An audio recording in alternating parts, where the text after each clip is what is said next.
The Maryam Abacha American University of Nigeria, Kano has received the student of Hasiyanda International School on Thursday, the 8th of June 2023, who came on a sightseeing tour to the university located at number 5 Adamu Abubakar Gwarza Road, Hotora GRA, Kano State. The visit was part of the students' educational excursion aimed at making them gain first-hand exposure to different courses, learning environment, and amazing structural landscapes of the university in order to stimulate their interest for higher education. The students, who were accompanied by some principal officers of their school, were on arrival conducted round some important places in the university, including the Professor Adamu Abubakar Rashid Twin Theatre, Ibrahim Usman Yakasai Sport Complex, University Library, Clinic, and Student Affairs Directorate.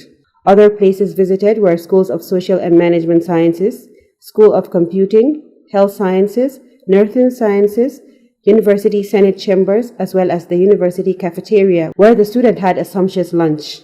Among the management staff of MAAUN that received the visiting students were the President of the University, Professor Dr. Muhammad Israr, Vice President Campus Life, Dr. Hamza Garba, Head Guidance and Counseling Hajiya Hawat Nguda, and staff of Corporate Communication and Protocol Unit. Speaking during the visit, the principal of Hasiyanda International Schools, Mr. Shegun Sanyola, expressed satisfaction with the state-of-the-art facilities in MAAUN, saying the institution has the capacity to compete favorably with the highest-ranking universities across the globe. While describing MAAUN as an educational dynasty, Shegun disclosed that there are no fewer than 10 students of Hasiyanda International School currently pursuing various degree programs in the university. He expressed delight over the warm reception accorded to them and requested the Guidance and Counseling Unit of the university to organize a program on career talks for their students. Highlights of the visit include a question and answer session where the visiting students were given the opportunity to ask questions about the university.